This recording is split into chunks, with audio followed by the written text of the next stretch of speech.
You are now tuned into Mixstation Radio Live.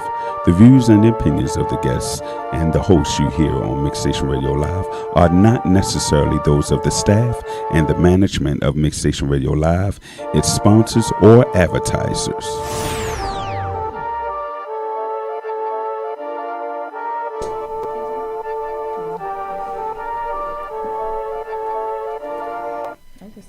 We live?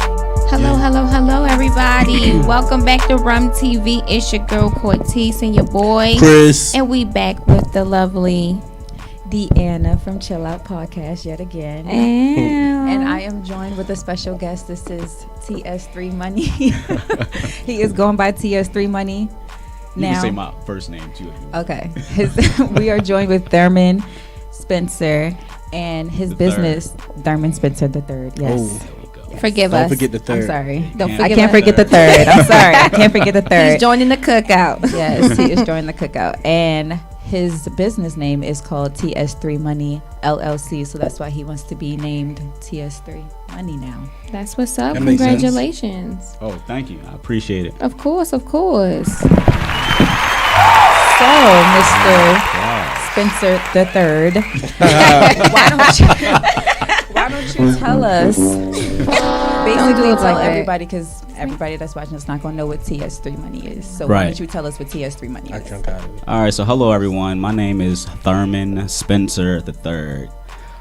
Most people can call me TS3 Money as well, including Deanna. Oh, It's like, no, let me stop. But TS3 Money Enterprises, it's basically a financial service company, and I help individuals with a number of different financial aspects of their life, and also entrepreneurs as well, such as helping people with getting their credit in order, filing taxes, setting up investments, accounting and bookkeeping, business consulting, anything that you can basically think of when it comes to your personal finances. So we're basically like the one-stop shop for personal and business financial solutions.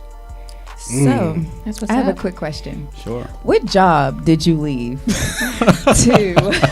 to start this enterprise? Let me let you know before we even get you answering questions like that. We have a rule here.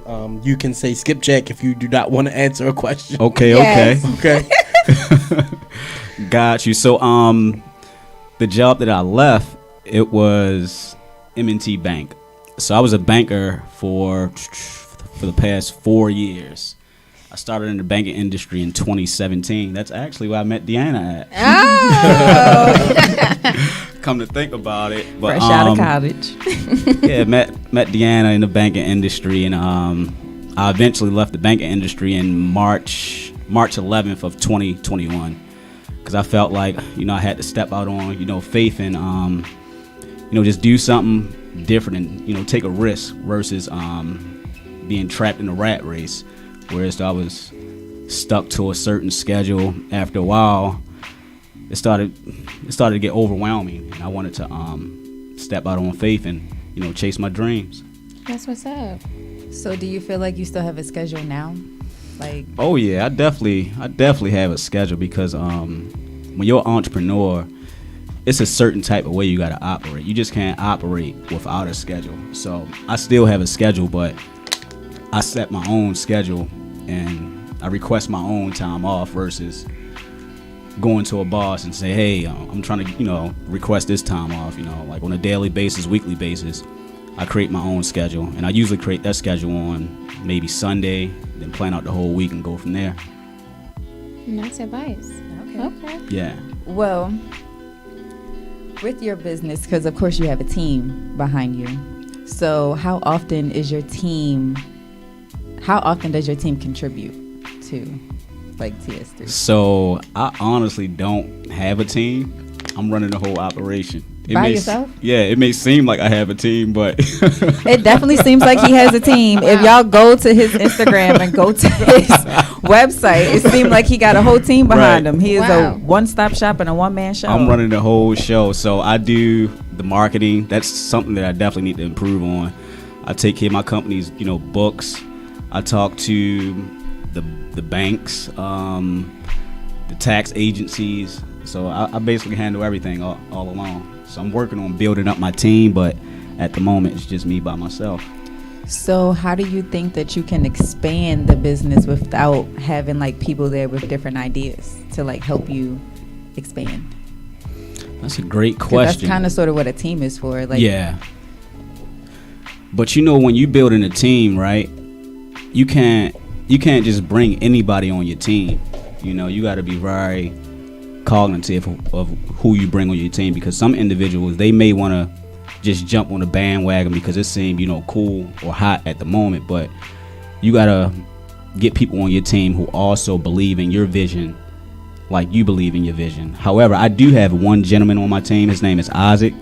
He's actually helping me run our other company. We have a Stock Talk Premium group, and with that group, it's basically a investing, you know, group. So he's my partner with that group. But when it comes to TS3 Money, I'm the only one operating that company, and I would definitely like to bring some additional, you know, members on to help me out with the brand and also help grow the company as well. But I'm being very selective when I bring individuals on, because I can't just bring anybody on to the team. Correct. Correct. So what are you looking for? Like somebody, y'all look out for a job, but what are you looking for? Somebody to do like marketing, or because I know you said you need help with marketing. But yeah, what you looking for? Definitely need help with marketing. So at the moment, I was actually considering bringing on some interns from college to see if they can, you know, get the job done.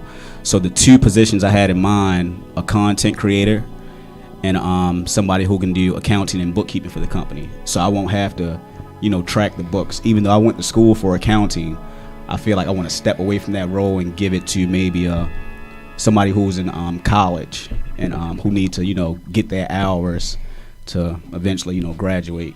It seems like it's like a little tedious. Okay. Definitely tedious. A little tedious. I remember when I first started out in college. Dan, are you stepping away from that position? Hmm? You said it was a little tedious, and then you kind of backed off the mic. So is that like you like saying, no, that's not for me? He's starting again, girl. He's starting again. Don't even. I'm sorry for cutting you off. Oh, no, you good, bro. Call you Christopher. I'm not going to answer you. You Okay, do not on. have access. And then Chris talking about other stuff. I forgot what we was even talking about. Yeah. So he was mentioning that he was getting hours for interns. Yes. Well, from college. I'm looking to get hours, you know, for interns. I haven't created no post for it or put it out there on any sites yet. But eventually, that's definitely something that I would like to do, because I remember when I was in college studying accounting, when I was in school, it was so difficult for me to get a internship, or, you know, after I graduated school, it was so difficult for me to also get a job in the accounting field. That's how I ended up in the banking industry, because I was getting turned down for accounting positions. Oh, wow. Yeah, and then I ended up in the banking industry, and I found my true passion, and I was dealing with, you know, personal finances. But I hope I can find an individual who's very passionate about accounting and bookkeeping, and I would definitely like to bring them on board so they can, you know, get some knowledge and expertise. Y'all heard that, so reach out. Yeah, reach out. Can we switch gears just a little bit? Absolutely. Real quick? Let me ask you a question. So me and Deanna was talking a little bit before you got Deanna and I. Deanna and I was speaking a little bit before you got here, and I was explaining to her that this was going to be a really good show, and I was happy that I didn't have to lead this conversation, because I was saying that I had learned something, a cool little trick, and I wanted to see if you could back me on this. Okay. People who have good credit, if you sign, say, your daughter or your son up to be an authorized user on your credit card account, yes, they could. That trick can kind of help them build credit and assist them along the way. Is that true? Yes, that's definitely true to a certain extent. So, are you familiar with what an authorized user is? Like the terminology of it? Kinda, sorta, but so explain for our audience, please. Got you. So Share basically, your expertise. If you want to become an authorized user on somebody's credit profile, you want to make sure that authorized user you want to make sure that person that you're going to become an authorized user on their account, you want to make sure they have good credit. So if you have a child and you have pretty decent credit, you can add your child to your credit profile and your child, while they're growing up from an adolescent to an adult, they'll piggyback off of your good credit. So they're basically piggybacking off of your good credit. So that's why it's important to make sure that individual has a good credit profile, because you can be added to a authorized user account with any individual who has like a credit card or something like that. But if they have bad credit, it's not going to be beneficial to you. So the credit profile has to have an extensive credit age. You want to make sure they're paying their balances on time on a monthly basis, and they're also keeping their balances extremely low, because if you're carrying a high balance on your credit cards, that's going to have a negative effect on your credit score. But if that person adds you as an authorized user and those balances are extremely low and you have extensive profile, it'll definitely be beneficial for the child and also the adult. So for anybody out there, if you have children, and once you get your credit good, you can set your kids up to have their credit good. Yeah. Set the babies up. What's a good age for you to start doing that? A good age to start establishing credit for the child? I'm not quite sure if the credit card companies have like a restriction on what age you can add the child to the account, but I would say add them as soon as possible. Okay. Yeah, add them as soon as possible. If they're baby 1, 2, see if your credit card company will allow you to add them, because the earlier the better. You feel me? Because I remember when I first started out building my credit, and it was honestly I wouldn't say a mistake, but I wasn't out there looking to start building credit. So when I started my credit building journey, I was probably about 18 or 19, and I had gotten into an car accident. The people, they sued me for like $16,000. So at that age, I had to file bankruptcy. So that's when I had to start learning about credit. When I was talking to my lawyer, he's like, man, you're going to be okay. You're young right now. 10 years is going to fly by. Because usually when you file bankruptcy, 10 years later, it'll come off. But within that 10-year time frame, I was steady building my credit up. And that's how I actually learned about it. But I learned about it more in the banking industry. But initially, my lawyer, he told me to get a secured credit card. And that was like my first journey into, building credit and starting that, process.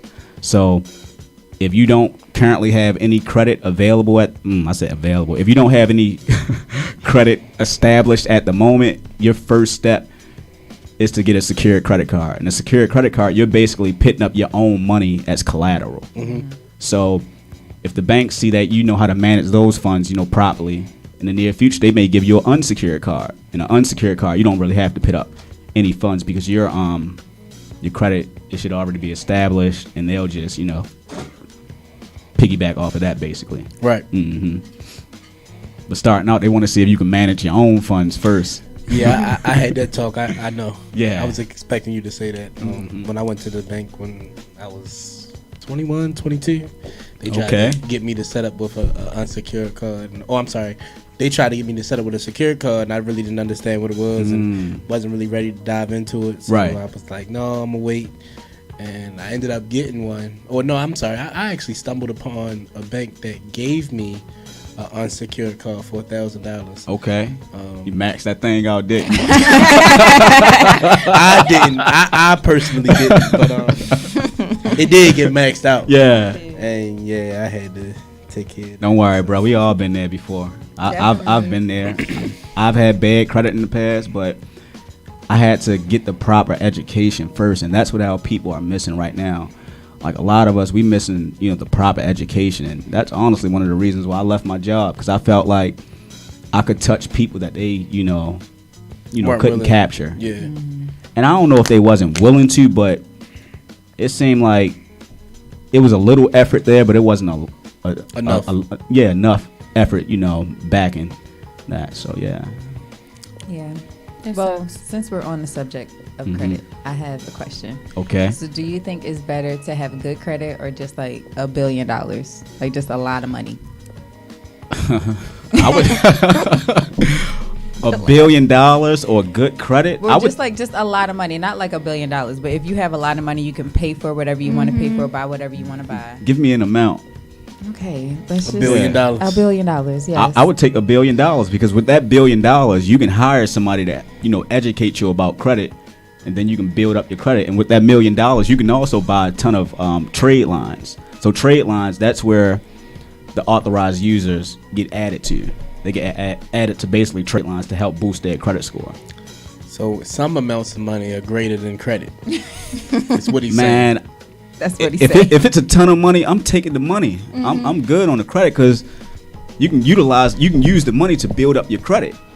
Like people, they gotta become, financially smart, because if you financially smart, you can do so much with the money that you have.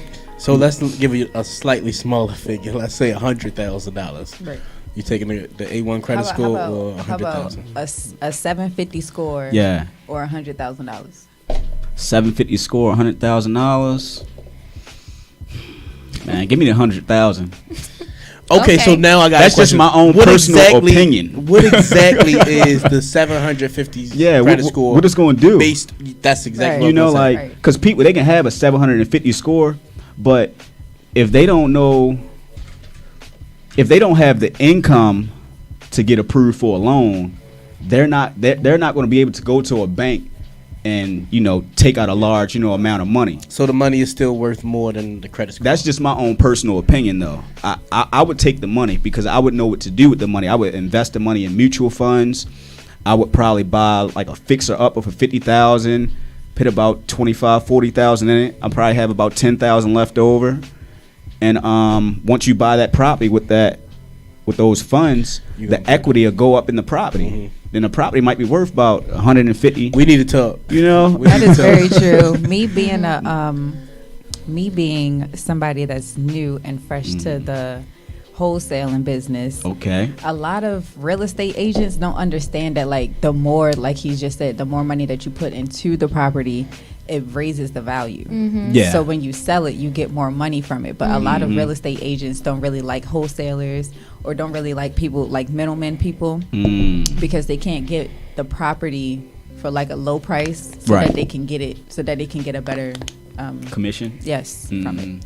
Man, I used to love the profit margin is too small. Yes. We're gonna talk after the show. Oh, but wow. I'm not in the real estate business yet. Oh no, I am. Oh, you? Oh, okay, cool. Yeah. That's what you doing. Yeah, what you got going on, man? We'll talk after the show. What you doing? I thought I already told you. You did not tell me. We'll talk after the show. He said we'll talk after the show. He ain't doing nothing. He like Tommy. He ain't got no job. Miss Special K Time said very good advice. That makes a lot of sense. You also have to be able to completely trust whom you add, and I'm assuming she's referring to authorized user. Yeah, you definitely got to trust the person. And I added my father as an authorized user on my account because he don't have any credit at the moment, and I felt like I could help him out. But think about this. Think about if our parents would have educated us early on. We've had a show about that. Yeah. We've had a show about that. Yeah, we will be so far ahead. That's far something ahead. that you see people do in other cultures and backgrounds of life. So we need to see more of our black people do the same thing. And we've, like I said, we've had a show about that. So I definitely back everything you're saying. I agree with exactly what you're saying. Yeah. I'm like really humbled and appreciative to get all of this information for you. That's why I said we're going to talk about the show, because I definitely want to be on board and be able to do the same thing for, when I do have kids, my children. This is all the stuff I feel like you should definitely know, you want to know, you need to know before you have kids to get them in position where they come into life and they can have a path to success. Yeah. So financial success at that. Yeah, look, and every facet of life, everything you can give them, be prepared to give it to them before they even get here. So I definitely, I'm with all of that. Yeah, I agree too. And I'm actually, I'm thankful for all of the banks that I worked for, because I worked for more than one of them. But working with them and like moving up in positions, like it basically helped me educate myself. Basically what Thurman was saying, like our parents didn't really educate us, so we basically had to educate ourselves. So me having a job at the bank and moving up. Also, I did want to ask you, what is the biggest difference between business credit and like normal personal credit? Personal credit. The biggest difference between business and personal credit. The biggest difference, I would say, probably the personal guarantor. I think that's how you pronounce it. So it is guarantor. Yeah, the personal guarantor. So basically, if you're building up personal credit, that personal credit, it's on you. So if you owe that debt, the company, they can come after you, to pay that debt in the near future. I remember when I had a credit card when I first started out a long time ago. I had defaulted on the credit card, so the company, they wrote it off as bad debt expense. The credit card company, they benefited. They sold it to a collection company, and the collection company, they took me to court, and they also benefited as well. So double dipping. Yeah, double dipping. So they were able to come after me personally because my social security number was attached to that credit card. So that's go on the other side now. So let's focus on business credit. So with business credit, they also have the personal guarantee out there as well, guarantor. But you can also utilize your EIN with your business credit and find companies that will only use your EIN versus using your social. Because let's say, for example, I'm not telling nobody to do this, but let's say you get approved for a business line, right? And you use your EIN, and you don't have to use your social to get approved for that business credit line. If you default on that particular loan, it's on the business because it's a separate entity. It's not attached to your social. It's attached to that business. So the business would be liable for the debt. So if you file bankruptcy for that business, besides your personal, it'll fall on the business, and you can open up another business. People, they've been doing that for years, man. People have been doing that. Yeah, Trump. There you go. Trump. I forgot what chapter it is, but I know they got like chapter 13, chapter 11, chapter 7, but I think it's chapter 13. Chapter 13. Yeah. But that's what people do, man. But are there any consequences? Like, is this okay? I mean, I'm not 100% sure if there's consequences, but the business will be liable. But if you dissolve that business, I was gonna say like nothing really major can really happen. You got to dissolve the business and if you do it correctly, go ahead on about your life. You got to do it correctly. Read your paperwork. Yeah. Do your homework before you do stuff. Are y'all listening? Do your homework. For the people who don't know what the EIN is, can you tell everybody what the EIN stands for? So the EIN, if not mistaken, it's an employer identification number. That's correct. That's what it is. So that's what employers use when they're submitting their tax information to the IRS. So it's basically a number that the IRS can identify your entity as. That's fast. And also separates you from your business. I mean, yeah, from your business, basically, yeah. That's true. Man, that's really good information. Yeah, man, I just got approved for like a $9,500 business line, and I didn't even have to use no social or nothing like that. I just used my EIN. Yeah. Wow. And my company, I've only been in business for 2 years now. When I first started the business, I think within the first 2 to 3 months, I hurried up and established some business credit with Capital One. Look, she perking her ears up now. And then Shut up. fast forward to 2021.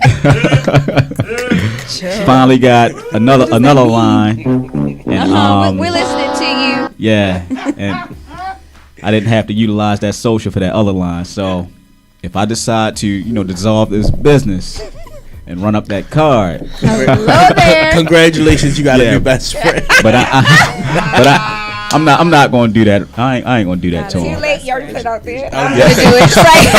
I'm gonna do it. She about to be texting you every day trying to figure out all the tricks. Yeah, Don't man, do it's a me. lot of tricks, but you gotta set the groundwork up first, because you should have like a business website in place. Your company should be on Google. It should have a registered address. some type of reference and some type of source or social proof information that maybe the underwriter in the back office can go and look up just to make sure you're that actual, individual. However, they not out here just giving out $95. No, they ain't out here just giving out that type of money now. Nah, but some type of establishment. I'm not even gonna lie. After I worked on the PPP loan, so like I actually was like the one approving the loans and putting the stuff through. Yes. Really? Okay. I was working at SunTrust when all of that stuff was going down, And it. Can we get? There was a lot of fraudulent stuff going on with those PPP loans. Yeah, but like how they come through. I just actually told this to somebody the other day because you know how the big old PPP scandal is going on or whatever. But I'm just gonna personally say.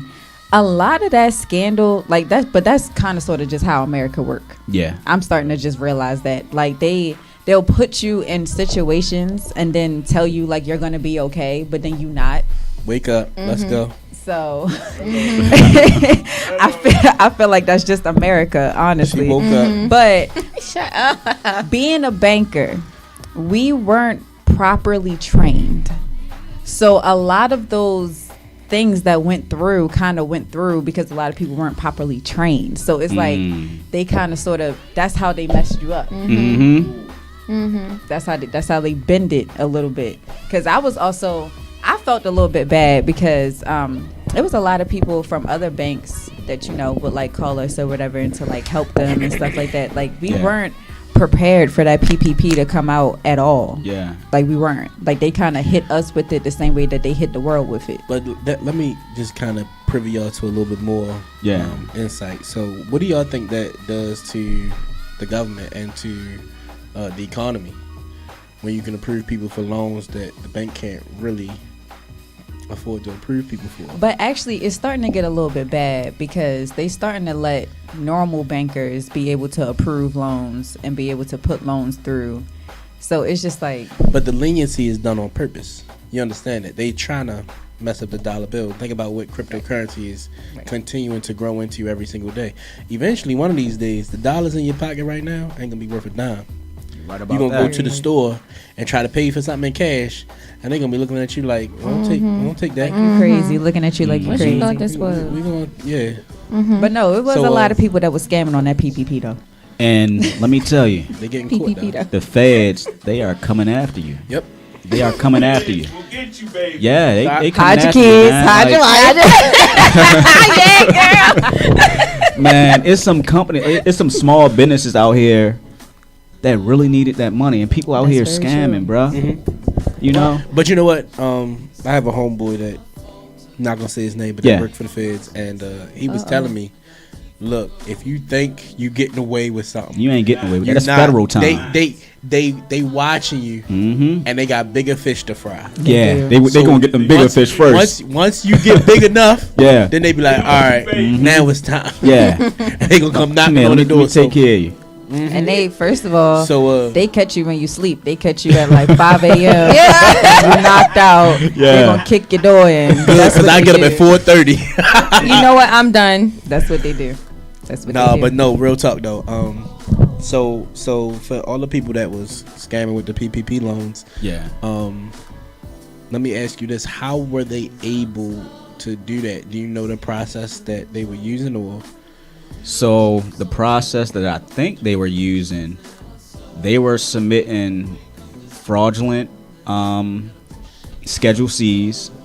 Schedule C, that's a tax document. Right, I got you. And they were probably also submitting some other fraudulent source documents as well, because I think one of the most important documents that the IRS needed, it was that Schedule C to figure out, what your expenses was, and you would also have to put in input how much income you was making as well, and I think they would give you like 2 times more than that or something like that. You know what? That's really interesting. Now you got me thinking about learning more about exactly what you do, because now I want to know from the IRS standpoint, what is it that you're looking for in a Schedule C that qualifies it to be real or fake? So to me, if I'm sorry, no, you're good. You're good. Go ahead. To me, if you got a fake Schedule C. I don't think they were doing their due diligence. I think they were just allowing the application to just run through. So they just gave you the rope. Like, they were just giving the money out. The application actually being like a part of the whole process as a whole, like just looking at these people submitting these, like I actually looked at the documents. I actually had to approve the documents, like actually had to do all of that, like I really did. So now that brings me to another question. It's going to kind of be a little bit off topic, but I'm going to bring it back at the end. So if you can see that they are able to approve those things, again, I'll say without really having that money, like they really not going through doing all their checks, but they giving people tens and hundreds of thousands of dollars for small businesses. Yeah. What does that really tell you that they're capable of writing a check for? This money ain't worth nothing. I just feel like they should have asked for a lot more to verify. Because they really only asked for one document, and the document was so easy to be forged. But that's exactly what I mean when I say, like, okay, let's say we on the show. We obviously not gonna do it when we just talking about it on the show. So you don't know let's that. say I'm sorry. I'm not gonna ahead. say her name, but hey, that PPP money came in handy. Look, y'all playing too much. PPP money came in. I ain't had no thoughts. But listen, listen, it comes in handy for income and expenses. I went through the PPP process. In my company, we got a little bit of money. It wasn't a lot. Okay. So I got a little something. But my company is legitimate. And when the pandemic went into effect, my company, we actually took a loss. Right. Even though that was my second year in business. But, hey, we still took a loss, and I submitted the proper documentation, and my loan was approved. I need to go get a loan, too, because my company took a loss in my second year, too. And if I'm not mistaken, I think the funds ran out. Yeah, they done. But I think they stopped on May 31st, but they may, out of the blue, come up with some more money. You know how the U.S. but roll. that's so. Let's talk about that because that's exactly what I mean. Checks. It can't technically run out. There's no limit to it. They can print as much money. They can print as much as they want. So to me, that's why I say, if there are fraudulent accounts that are being approved, there's no limit to the checks that they can write. Because let's say everybody in this room, including Mr. Wilbur, sorry, Mr. Wilbur, and everybody outside, everybody on Taylor, everybody, you get what I'm saying? Yeah. Goes, gets approved, and everybody got a different amount. If they not running that check, there's no limit to how much they're allowing people to get. You get what I'm saying? That's why I'm saying they can write a blank check for real. It doesn't matter how much it is because they letting anybody who's anybody get one. Fake Schedule C, real Schedule C, you got one. You get what I'm saying? With the company that I went through, what they were doing, they asked for the Schedule C, and they also asked for my business bank account information as well. So that's scary. Some companies, they go through different metrics, and they ask for different source documents. So when they asked for all that information, I was like, okay, I got it for you. So they were verifying that I actually had a legitimate business. Right. So in that measurement, they doing a real background check. Yeah, they was doing a real background check. Yeah, because if they just asking for a Schedule C and you was able to get away with getting proving you got a fake one, you get the money. Depending on how much it is, they probably not gonna come at you, but I still wouldn't play with the IRS about that. No, I don't play with them neither. That's Fed. I support. I don't play with me. I don't play with the IRS, if I'm not man. mistaken, that Fed time, that's like 20 or 30 years for it depends. Yeah. How much it is. It depends. Yeah. Not worth it. Man, some of these people who was taking that PPP money though, they should at least put some money away for a lawyer. I'm quite sure some of them probably did, but see, the thing about it is the money. Some of their accounts locked the now. Money burnt though. That money burnt. You get what I'm saying? Because like you just said, buying luxury cars that you can't pay for. You get what I'm saying? Right. They take that money back, and then your lawyer still want his. They still want that money. Yeah. So anybody who never had a lawyer before, you gotta sign a contract when you get a lawyer. So I don't. If you got approved for a PPP loan, like. You gonna be up Shit's Creek for real. My thing is they was giving it to celebrities because you heard about like some of the celebrities. I heard about it. That's like somebody got like 24 million. I think the guy who used to sing with Pretty Ricky. You get what I'm saying? Hey, you got 24. I'm like, there's no limit to what they cutting that check for. Yeah. But they, like I said, they didn't really ask for you to verify too much. They didn't. $24 million, you going? That's life right there. Like like I said, they sat there and put that PPP loan out and told everybody they was gonna be okay, and they wasn't. But people, they got to start going about things the right way. And if you feel like something is too good to be true, try your best not to go with it and put yourself in that predicament. Because when you're running a business and you're dealing with the IRS, you want to try your best to operate with, integrity. Because you don't want to try to get over on them people, especially if they lending you out money. I mean, if you dealing with your expenses for your business, that's a different story. Let's rock and roll. That's a different story. But when you're receiving money from them, try your best to play by the rules. I'm not touching that at all. Because they gonna come after you. But I know somebody who is though. I do. Well, Thurman, yeah. Where do you see your business in 5 years? Where do I see my business in 5 years? So great question. Where do I see my business in 5 years? Where do you see it going? I see us going all across the world. I see the CEO, which is myself, speaking at colleges, speaking at large corporations. I think you should go to high schools around the world. Oh, I'm going to high schools as well. I was going to throw that in there. I'm going to high schools. I'm going to middle schools, and I honestly want to also create like a curriculum for high school students and middle school students and elementary school students as well, like a personal finance curriculum to prepare them for the future. I like that. And help them avoid certain things that we wasn't knowledgeable of growing up. I'm sorry, you got me excited. You good, bro? I'm thinking about when I was in That's high how you school, know it's a good show when Chris gets economics was like one of my favorite classes because I felt like we learned so much that I felt like when we graduate we can still use this stuff. Like because I've not to say that we didn't need to learn the stuff that we learned in school, we definitely did, but like there was an extent of things that we did not learn. Like I can tell you straight up, one of the things I'll never forget this, when I graduated and I had my first car, and I was purchasing my first vehicle. So I had a vehicle my grandmother gave me, and then I had to purchase a new one. The stuff you go through at the MVA between licensing and insurance and how all that stuff ties together. Don't turn your tags in and don't call your insurance. Don't call your insurance till you turn the tags in. All that stuff. Boy, I was in the loophole, man. And I can tell you, I was so angry, so frustrated because I'm like, yo, Hulk, this is the stuff that they should teach you in school. You get what I'm saying? Like somebody should have told you before you be stuck in the trick bag that this is how it gotta go. Thank God I had shout out to my homeboy Mike Kelly. Mike Kelly. He was able to tell me like what to do and how to do it. I took a $600 loss, but it is what it is. But I had to learn the hard way. So many things you gotta learn the hard way just because you don't have an opportunity for somebody to teach you this stuff before you go through it on your own. Yes.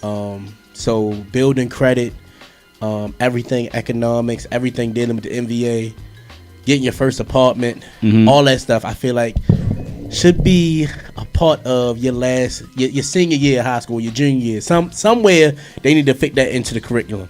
Yeah.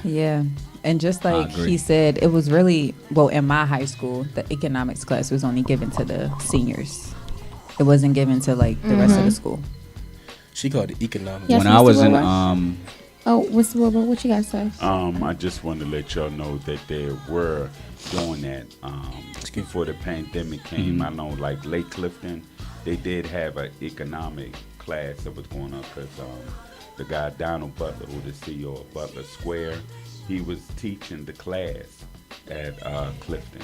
Clifton I had for the last year because they only did it for that 1 year to help everybody get their stuff together before they went off to college. Right. No, I had economics in high school. That's why I was saying that was my favorite class. That class was the class I felt like was the most beneficial post high school. Like everything that you learned there, I felt like we was able to transition into adult life. That was really good information Mr. Wilbur just shared, but I don't know if the audience heard because he wasn't speaking in the mic. Oh, damn. You want to run it back? Run that back, Turbo. What I said is that one of our people that work with Mix Station, Butler, Donald Butler. His company is called Butler Square. Pretty much what TS3 is doing. His name's Thurman. Well, I'm naming the company Cortez. TS3 Money. TS3 Money. Let me get that right. TS3 Yeah, I'm confusing everybody. Yeah. And so he was teaching a class at Lake Clifton, an economical class. So when they got out to go to college or whatever they was going to do, they'll be good. Because like with me, when I got to college, I just went crazy with the loans. Dang. And got myself in debt at Berkeley when I first got there. Dang, Right. you Crazy. had fun. Yeah, I had fun. You had fun. Did I have fun? Oh, you nasty. It took me till 2014 to pay all that back, though. You had fun for a long time. Yeah, but it took me 2014 to pay it back, though, Cortez. Right. From 1990, I started to 2014. Did you hear what he said? That's a long time. 24 years it took him to pay all that back. I didn't say Oh, 24. my. Was it 24 years? Yes. 1990 1990? to I know one 2014. thing, Biden need to tell me hurry is up. that 24 years? But this missing this stuff. I guess it Yeah, is. that's 24 Oh, Mr. years. Whoop, I'm sorry to hear that. Yeah, No, I know. I I was feel bad fine for you, with bro. I feel fine with it That's- because it was low payments, but Yeah. the interest rate on it. The interest rate on it. That's it something kept else they used to going. teach you in high school. Yeah, you never. Yeah, if you're They alone, definitely you never don't teach pay you 'em about back, interest man. That's rates. true. Them That's things true. I are agree. a They don't. College loans. But it's because so my mom and I talked about this. It's a system, and the what I'm trying to think of exactly what she said, and it's in my phone, but I can't get to the note. I'm sorry. You can. I- It's okay. We still live. I'm trying to think about it. Give me 1 second. So she says that the good will go, and the not good will fall, or something like that. So basically, if your parents already have the information, if they already good and they already know, they're gonna teach it to you. Yeah. And you will continue to be on the path to succeed. But for all the people who don't know, until you slip into the cracks or get lucky and meet somebody who knows that teaches you, Right. you can never go on the path to succeed. You will be the people who fall. That's why we have 1%ers and the other 99%. That's sad. And this is why it was so humbling and so what's the word? Really impactful for you to come on the show and teach this today. Yeah. Because for everybody who gets an opportunity to watch the show, and we're gonna have to share this a billion times to everybody we know, seriously. That's what's up, because man. this is the stuff that the black community needs to know. Yeah. it does. It just It's takes vital. for one person in your family to have good credit Mm-hmm. to pick you up and bring you along. And I'm definitely a part of that 1%. Because shout out to my second mama, Mama Kim. Because had I not met her, like, right when I graduated high school, and she taught me so much. She taught me how to do my own taxes. She taught me about my own credit card. Like, she got me all of this stuff. Like, she made sure that I made sure how to check my credit, what was on my credit. Like, she literally set me down and showed me that. But had she not shown me that, because, I mean, I'm not trying to throw no shade to my parents, but my parents didn't know. So I really definitely would have And not it's, known. yeah, I was gonna say Right. it's not. Look, I took my lumps like a champ. I done learned a lot of stuff the hard way and on my own. Some of it being hard headed, some of it because nobody sat me down and had a conversation with me about credit or about paying your bills on time. I guess it was kind of assumed that you just know, pay it on time. But like the impact of not doing it, and ain't nobody, it just was like, oh. Now your credit score is a 333, and you God can't. dang. Yeah, Yeah. I'm sorry. Who out here with a 333? Yeah, I ain't never seen that before. I ain't never seen it. Oh, that's so My- sad. it a 333? no, it wasn't. It wasn't that low, but Was it a it wasn't that far. The threes was in my head, yo. Okay, so- man, I'm sorry. That was really Thurman, funny. you mentioned that you now are teaming up with somebody. Excuse I me. forgot his name. I'm sorry to him, by the way. My guy Isaac, Yeah. So what type of Yeah. stocks are y'all investing in? Did you hear about AMC? man, AMC went crazy. Some of our members in our group, they made a killing off of AMC. That U1 is doing well. Like, oh yeah, you won. That's doing well. It might run for a couple days, but eventually it's going to drop. Because that's more so like a day trade / swing trade. That's how Okay. AMC was. So that like the hedge funds, they'll jack the price up, and the day traders, they'll also hop in and move the price up as well, and then eventually it'll tank. Like AMC, it tanked yesterday. So you think that's all manipulation? Absolutely. Mm-hmm. Okay. I'm not even gonna lie. My homeboy told me all about that manipulation. Yeah. How he get his whole group of people together, Yeah. and just tell them to all just go invest in it to just make it go up. Make a it lot of go people up. do that. But That's track messed back up. to what Deanna was asking me about. What stocks am I currently investing in at the moment? I'm a day trader, so I'm currently not investing in any stocks at the moment, any like long-term stocks. So I purchase stocks the same day and sell them the same day. But as far as investing in the long term, for the long term, I invest in mutual funds. Mutual funds, they're not that risky. It's a safe investment. And if you're a new individual who's currently looking to make some investments, I would focus on investing in mutual funds before you focus on investing in a particular stock, because in the long run, if you choose the proper mutual fund, you can easily become a 6-7 figure net worth individual. Damn. In the near future by just investing a couple $100s on a monthly basis. I started out with $50 when I was 22, and that $50 on a bi-weekly basis grew tremendously into 5 figures. That's so funny. Whoa. Because I remember when we were working together. Yeah. And I forgot how old I was. Young. I think I was like 22. And you was like, I forgot how old you were, and you was like, "No, I really should have started when I was your age. Like you should have been. I'm glad that you on it now. Right. Like you just kept telling me that I'm glad that you on it now. And me being young, like I'm like, what the hell? Is that? Like what he mean that he glad I'm on it now? But now that I'm older, I'm like, dang, that is very true. That was so true. That's some good advice. Because the earlier you start, the better. Just imagine if we would have started at 18 and allowed that money to compound on a monthly basis, the funds would grow tremendously. Just think about like how much we spend on entertaining, expenses on a monthly basis. We got to start utilizing those funds for some valuable assets that's going to change our life in the near future, and also allow our kids to have some wealth as well to pass down. So how much do you think somebody should save on a monthly basis? Like how much of their income should they save on a monthly basis? Ideally, I would try to go for 20%. I said 20%. No, 15%. I would try to save at least 15% of your net income for retirement and investments, and utilize your other 85% for your other essential needs. But 15% definitely should go to saving for retirement. Okay. And you can figure that out by multiplying whatever your net income is on a bi-weekly basis by 0.15%, and that should give you a general idea of how much you should be saving. If you can't save 15%, at least try to save half of that amount, or just start out with $50. That's what I started out with many years ago, $50, and it turned into a nice, pretty good number in the near future. So a lot of people can't save, but those little things that be like, if you save like a penny a day. Yeah. You save like a penny a day. Or not a penny a day, but like just a certain amount a day. Like if you put like a certain amount a day and then like multiply it each day, it would just get bigger and bigger and bigger by the time the year ends. That's compound interest. I didn't know that. That's how compound. Yeah, that's compound. Okay. Yeah, that's how compounding works. Are y'all writing these words down? Some people He's dropping that knowledge on you. We can watch the show again. We can listen to it. He is. He is dropping that knowledge on you right now. It's 8, but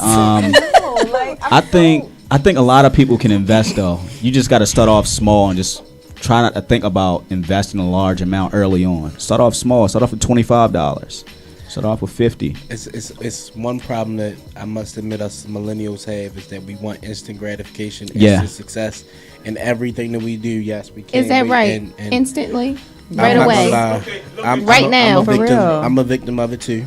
So I'm a victim of it too. Patience occasionally. is key. Patience is key. But patience is here's key. how people can honestly see how much they can save on a monthly basis. I always tell my clients, let's create a budget together. If you don't have a financial professional, you can create a budget by yourself. We browse on social media all day, every day. We need to start browsing on YouTube about, how to create a budget to, manage our finances, properly. Because if you don't know how much you're bringing in or spending on a monthly basis, how can you know how much you can invest on a monthly basis? There you go. You got to write it down on paper and figure out, where your money is going at. Something else they should have taught you in high school: how to budget. How to budget. Yeah. That's something. Yeah. That's something you're gonna need to know in your aunt, personal life and business. Yeah. God rest her soul. She taught me and my brothers and my cousins when I was younger. I think I was actually like 14 or 15 at the time, right? Okay. It was a year or two before she passed. She showed us how to make a budget. You get paid. You get X amount in your account. Right. What do you normally do with your money? And we start naming all the crazy stuff we were doing. And she's like, no, you're going to be broke. This is what you do. And when we started doing it, it almost seemed like every 4 or 5 months we had a check that was completely free. See? And some people, I'm the youngest, so of course I'm thinking like, yeah, we about to go on vacation now. Yeah. And it's like, no, you're going to be broke. You save that extra check because you're working for the long haul. And if I could tell you how thankful I am for my aunt, because she's absolutely right. And what she taught us and how she was able to show us, like, if you don't waste your money, if you don't spend it frugally, if you spend it frugally, then you are able to have a check every month, every other month that you just got extra money. If you're saving it in 12, 15 years, you had what my man's over here to our right. It's called a nice little bird. You'll have a nice little cushion. There you go. I'm living proof of we it. call it a nest egg, but Nest egg, okay. Yeah. Oh my gosh. A nest egg. So what that means is, like he said, a nice little cushion. Emergency what cash. Is a nest egg? A nest egg is not the same thing as a cushion. Like, no, it's not. So birds build a nest so that the egg can sit in it, right? It's a cushion. It's soft. The egg is not gonna break. Is that not right? That's not why birds build nests? For the egg to sit in? What the hell are we When we lay eggs? Okay. Nobody agree with that? That's why it's called a nest egg. That's where that you know came about from. birds? Anyway. My grandmother does have a parrot. Yo said that. My mama bird. Parrots don't even build nests, do they? Birds don't build I nests. said parrots. Oh no, parrots, they ain't playing those type of games. Yo said they. He tried to get me with the type of birds. games. All I said was my grandmother had a nest. I mean a bird. I ain't say they build nests. Anyways. Thurman, do you Yeah. do you have any good advice to give to someone who's starting out to become an entrepreneur? Some good advice for people who starting out becoming an entrepreneur. Get your popcorn ready. I would say be prepared for the adversity and the stress that you're going to go through. Oh my gosh, yes. Because when people step into this arena, they think it's easy, but it's not easy being a full-time entrepreneur. And if you're a part-time entrepreneur, that's definitely not easy as well. Yeah, right. When I was working in the banking industry, I was a part-time entrepreneur, and the bank, they found out about my company, and they wanted me to stop operating my company. I told them I would stop. You become in competition. Yeah, that's what they was basically saying. Conflict of interest and your competition. They sent me a letter in the mail. All I was pissed about. It's that. like working for Shoe City and DTLR Yeah, at the same so time. Wow. eventually, I had to make a decision. That's no where the black adversity come in at. Okay. And my decision was to focus primarily on my company because go. that's what I believed in. There you go. But when some entrepreneurs start off, they may go with the job because the funds are secure and they coming in on a bi-weekly basis. And that's what people got to get out of their head. Like, if you really want to become an entrepreneur, you got to bootstrap and go out here and get it and do your research. When you first start out, make sure you do your research and be prepared for all the obstacles and all the trials that's going to come your way. And you gotta stay motivated, because we on Instagram every day, and you might see somebody doing their thing as an entrepreneur, and you might look like, damn, am I really doing my thing? Mm-hmm. So you also gotta stay motivated, and you gotta motivate yourself, because everybody is not gonna always be rooting for you. Like for me, for example, I have family members and friends who, are rooting in my corner and, cheer me on, but I'm also the type who listen to motivational YouTube clips every day to keep me motivated. So that's powerful. Yeah, my advice to new entrepreneurs: be prepared for the adversity. Make sure you do your research and try your best to stay motivated, because it's not easy. Mm-hmm. It's not easy. And don't let somebody else's success determine your success. Right. Because don't let anyone can you say that again? Light dim your light. Don't let somebody else's success determine yours. I had to learn that the hard way, but you can't do that. You got to stay in your own lane. There we go. Everybody else got their lane, and you got yours. And try to do something that, if you can, I was blessed, but try to do something that you're passionate about. Right. And try not to do something that just seemed cool or hot for the minute or the moment.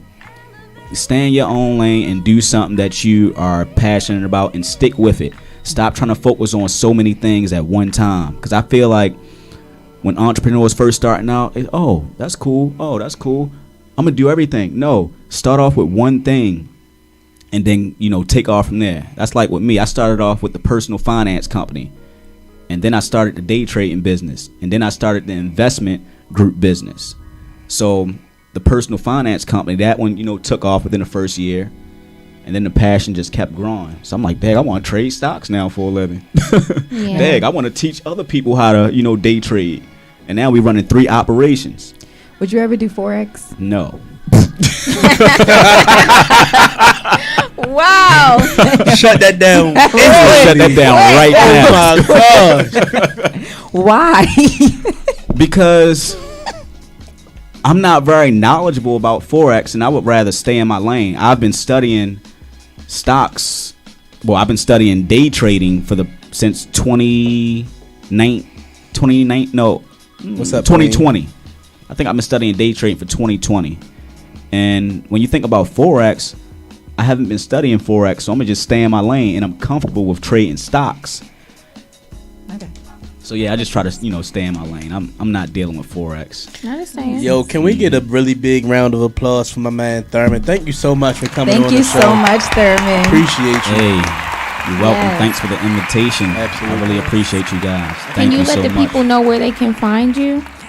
Absolutely, everyone. So you can find me on Instagram at TS3Money LLC. You can shoot a DM. I don't mind, chit chatting with you about your personal finances and helping you get to that next level. And I may also be able to give you some advice on becoming a full-time entrepreneur as well. I'm looking forward to that. Yes. Yeah. I'll give you some advice about how to quit your day job. Yes. And make so some if you money. want to quit your day job, come holler at me, man. I might be able to take you to that next level. Hold up. Give Let you me ask motivation. the last question. I'm sorry. So You good, But man? we gotta have time for Royal Rumble. But go ahead. So you did quit your day job. I quit my day job on March 11th. And you're a full-time entrepreneur. Full-time entrepreneur. That's all I do. Say it again. I quit my job on March 11th. And I was a little skeptical about it, because I'm like, dang, y'all making 50 plus per year with commission checks. I honestly don't want to leave. Mm-hmm. It's but scary. my life started to get so busy. I'm waking up at 4 a.m. in the morning, prayer, meditation, doing a few things before I go to work. You claps on that one, son. Heard his poem. Yeah. Prayer. Yeah. Amen. Yeah, so I'm doing all that in the morning, right? And then I got to be at work by 8:39, 9 through 5. I'm at work. I get off of work. I'm meeting with clients. It's a Red Bull or two. So I'm busy from 5 a.m. until 8 p.m. 4 a.m. when I first wake up, I'm taking a shower, praying, meditating, all that good stuff. So after I got off, I'm meeting with clients. So I was like, yo, I'm doing too much. Mm-hmm. I'm overwhelmed. And one day I was like, man, I gotta make a sacrifice, and the sacrifice was my job. Blind faith. Make sacrifices. Wow. Yeah. Blind faith, huh? Blind faith. Wow. Chris, you heard that? Blind faith. She called And me. I'm still able to travel. I'm still able to go to the mall. I'm still able to, pay my car note, pay my rent, feed myself. You just gotta sometimes step out on faith, and the stars they'll align together. I'm assuming you don't If have you're any serious children. about it. No, I don't have no kids. That's another reason why I took the step as well. Good. No. Good. I was like, man, Baby. I don't have no kids right now. I'm not married to anyone. Yes. I'm gonna take the step. He said, I'm not married. gonna lie. My best friend, he dropped out of college and pursued his Hey. music career, and within a year, he was on tour with Future. That's And Wow. he did that. Well, he's dead now. R.I.P. Oh, I'm sorry to hear But that. yes, by So the sorry time to he hear called me, that. I remember we both was in college, and he called me like, "I'm dropping out," and I was like, "Why?" And he was like, "Because it's getting in the way of my music." Yeah. That's exactly what he said. And then like a whole year later, he in New York with Future. Wow. Like it You- really, but he did it with a son. I said that Wow, to go okay. out there with the parents, because some people Wow. do go on a limb with their Yeah. kids and just be Mhm. like, "Look, I'm gonna make it." You never know what the universe has in Wow. store for you. That's what's up. That's it, right there. You never know. And before I took the leap, I used to meditate about it and envision it first and write it down on paper. And then it just came into, fruition. When you put the groundwork and you can trust yourself and people, Mhm. you have to trust yourself. That's the number one thing. Believe in yourself. Yeah. Believe in Believe yourself. in God and our Creator above, but believe in yourself because He believes in us. And then go do it. Right. Yeah. Nothing to it but to do it. Yes. We're going to go wrap this up. We're going to get into our Royal Rumble. Thank you guys for having Chill Out on y'all. What? Girl, Yeah. yes, you already knew. What? I had to lay Lola. They were like, look, let her do her thing. It was hard, but we did it. Because you know Hey. me. You can invite me back another time if you want. Oh, I'll come back We again. got you. We got you. Yeah, That's what I'll we're gonna definitely do. come back. We'll set that up. All right, so it's time for Royal Rumble, y'all. Okay, Royal so you know I Rumble. got my crazy questions. Yeah. Yes. Oh, Everybody, God. well, everybody is entitled to their own opinion, okay? Deanna, this one is for the men, okay? Mr. Booba, don't do that. See, I never heard that before. I knew you had some tricks it's up your always for the sleeve. men, man. Oh my God. Yes, because you're always coming for me. All right, guys, how do you feel about a woman proposing to you?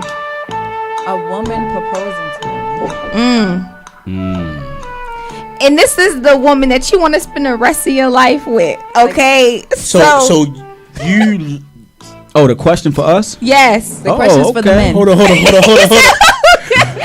on. The question is for the men. So the this men the only. woman you want to be with. You and want to she be with, but proposed you to didn't you? propose in a timely manner for her. Oh, you didn't propose in the time. So she proposed. She proposed to you. Are you saying yes, or are you gonna be like, no, this ain't manly? Just like wait.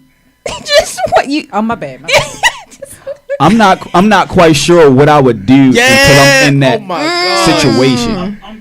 I'm gonna tell you what I would You do. look. Okay, let me hear that. Miss You Will. looking down at her. Uncle Will, let me If hear I'm looking it. down at her, Because she gonna be on her listen. knee. If I'm not ready, I might tell her no. This is what I'm saying. Because In front of everybody? So I mean, some sometimes women you- do it. Thurman, do you have a heart? Women do it. I have a big heart, but most people they say yes just to say yes. You gotta know deep down inside that you want to spend the rest of your life with that person.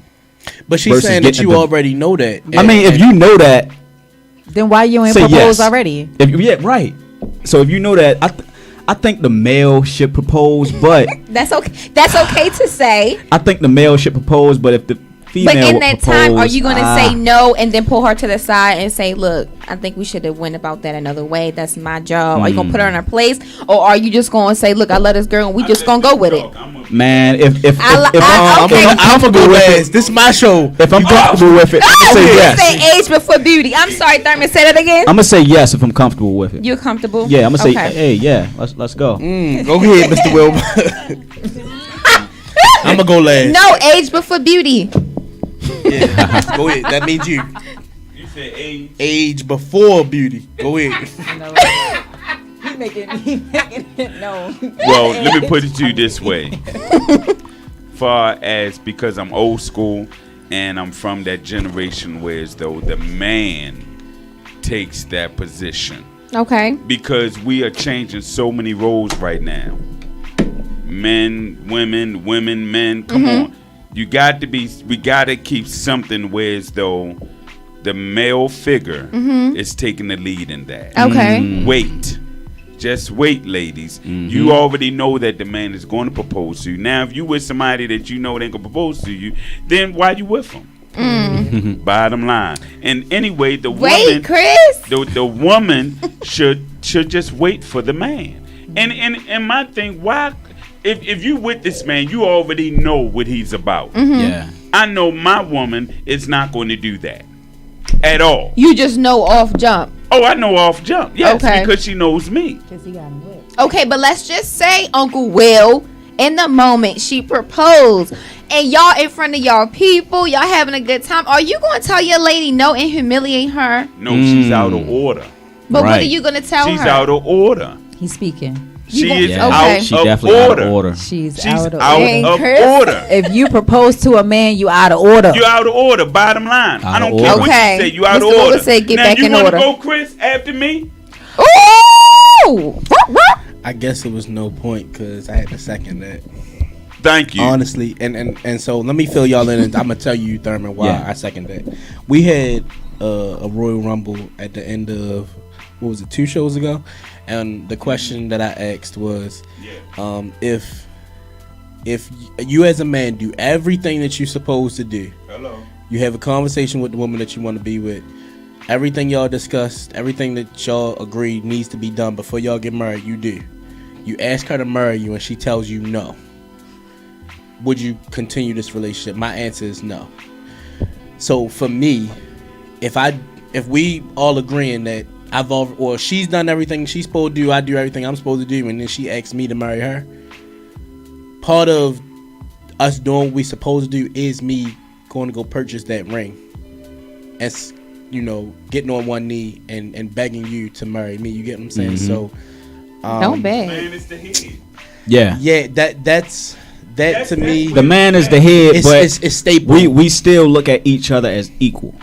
Right, and you should. If that And you makes should sense. respect. But the man is the head, correct. But lead correctly though. But that's so that is part of. I'm glad you said it. That's part of why I would have to find a way, and hopefully my biggest thing for this situation is I would just hope I got the ring in my back pocket. I was planning on doing the same thing she was doing, because I'm gonna have to pull you up off the ground and then get on my knee and ask you to marry me. That's so funny because this person that's a Taurus and then you a Taurus. It's so cute because he said get up, like he would just get up and then just basically do what you just said. No, you don't do that. Yeah. No, Mr. Wilbur, you ain't say that. You said It's too late order. for you. It's too late for your said she- response. I'm just kidding. Because she know me, she would be out of order, and she would know. That wouldn't even come through her mind to even do that to me. Okay. That wouldn't come through her mind because she know me. You should know each other so well, because my thing is that when you're friends, that's when everything should click. Marry your best friend. That's facts. I That's agree it. with that. Bottom line. Yeah. It goes so much further. It's about more than just the infatuation of the person that you with. Like, it's like this person is who I run to when I'm afraid, when I'm going through something, when I'm happy. The person that you want to share the good news with, the person you want to have the uncomfortable conversations with, because it's not uncomfortable. Y'all have had them before. Y'all have had all the conversations. It ain't no secrets. The person you don't care if they breath stink when you wake up in the morning. Like, No, that's a problem. Brush your teeth. I mean, you might have to tell them that, brush. but you know what I'm saying? Like, you're not going to not be there because that's the situation. Like, you can be completely naked with this person because it ain't nothing to hide. Right. That's the person you should be with. Because, like you said about the business, relationship is your business. Yeah, You got to look All at time. it and say, I'm going to go through some stuff with you, but I would rather go through it with you than anybody else. Yes. Thurman, I'm sorry, I got a question. When your birthday? September 30th. I'm a Libra. Oh, okay. Yeah. Speaking of birthdays, you Hey, busy Deanna. Sunday? We got a birthday party to go to on Sunday. said, Everybody's Deanna. invited. What you said? We have Busy on Sunday? a birthday party to go to on Sunday. You want to come? Everybody's invited. We're all going to a Who birthday? Uncle his Will. Birthday? Uncle Will. Where's the birthday party at? At the Terra Cafe, correct? Yeah, Terra Cafe. Yes. The first address. Yeah, the first place. Yeah, The first- unfortunately we couldn't okay. make it tonight, The one I but sent you. so this Sunday. If I'm free, I'll come down. Oh, Yeah, you come on free? down. You Yeah. free? From That- 4 Wait a until. minute. From Oh 4 until. Lord Jesus. Ooh, I'm, From 4 until. I'ma try to man. come we, down we there. gonna jam. I'm gonna do a concert Yes, in let's the just beginning. have a around about great 5. time. It's Okay. 40 you know? minutes and It's definitely then gonna be fun. party Yeah, after that. yeah. You can party after that. Hey, I'ma Buy definitely your try own my drinks best though. Buy your to own make- drinks. Buy your own drinks. You Okay. can have your own communion. I'm not providing that. He said that. Okay, so thank you guys again for tuning in to Rum TV. We also had Chill Out Podcast, and we brought Mr. Thurman Spencer III to the cookout. There we go. Okay, and then we're going to see him on AKA Sunday. TS3 Money. TS3 Money, y'all. Reach out if Out. you need any of his services, okay? Thanks again. We over and out. Peace. Chris, can That you was go in nice. there? Thank you. Nice. Thank you.